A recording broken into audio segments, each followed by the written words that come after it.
கர்த்தருக்குள் பிரியமானவர்களே, மே 18 Ellen G white அம்மையார் அவர்களுடைய மாரநாதா புத்தகம், பக்கம் 275. இன்றைய தியானத்திற்காக தெரிந்து கொள்ளப்பட்ட தலைப்பானது ஆவி மார்க்கமும் புரட்சியும். வசனம் லூக்கா 10வது அதிகாரம் 27வது வசனம்.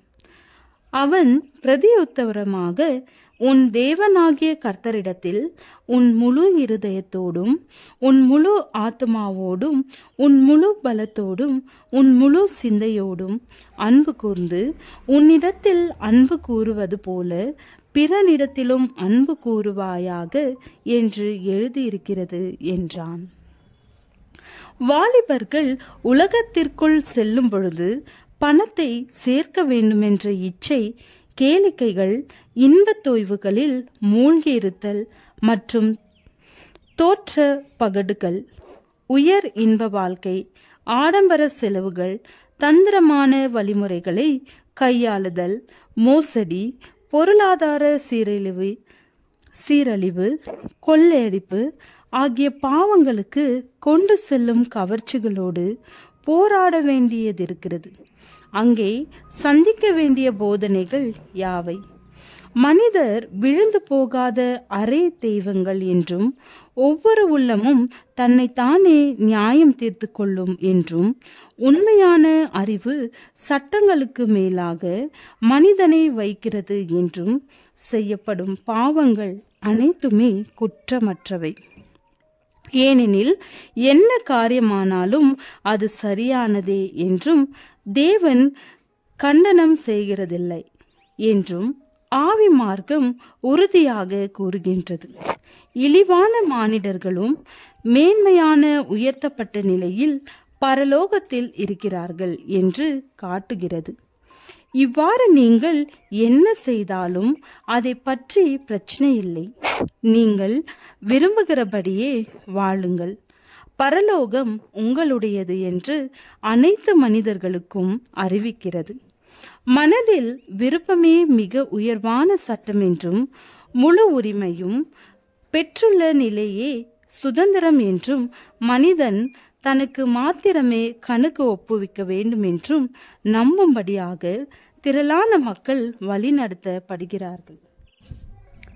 வாழ்வின் அந்த துவக்க நாட்களில் இத்தகைய போதனை கொடுக்கப்படும் பொழுது, உந்துவேகம் மிகவும் வலிமையோடு இருக்கும் பொழுது, சுய கட்டுப்பாட்டிற்கும் தூய்மைக்குமான தேவை உடனடியாக சந்திக்கப்பட வேண்டியதாயிருக்கும் பொழுது, ஒழுக்கத்திற்கான பாதுகாவல்கள் எங்கே இருக்கின்றன? உலகம் ஒரு இரண்டாவது சோதமாக ஆகிவிடாதபடி தடுப்பதற்கு எது இருக்கிறது?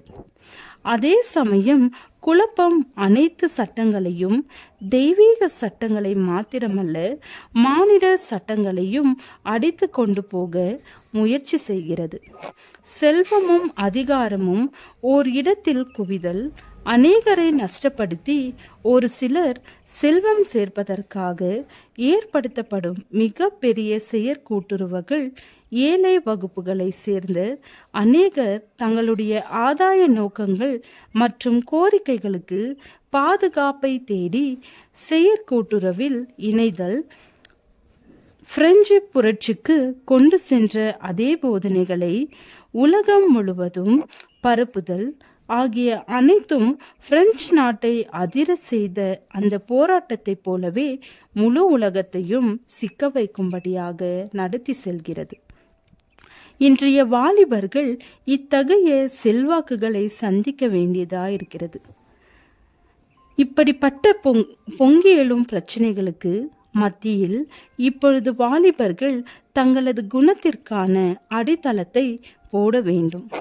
அனைத்து தலைமுறைகளிலும் அனைத்து நாடுகளிலும் குணக்கட்டுமானத்திற்கான உண்மையான அடித்தளமும் மாதிரியும் ஒன்று போலவே இருந்திருக்கின்றன.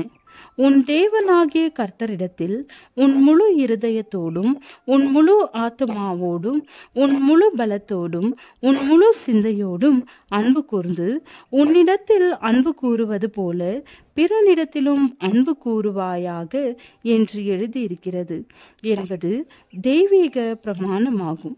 இந்த மாபெரும் கொள்கையே நமது மீட்பரின் குணத்திலும் வாழ்விலும் வெளிப்படுத்தி காட்டப்பட்டது.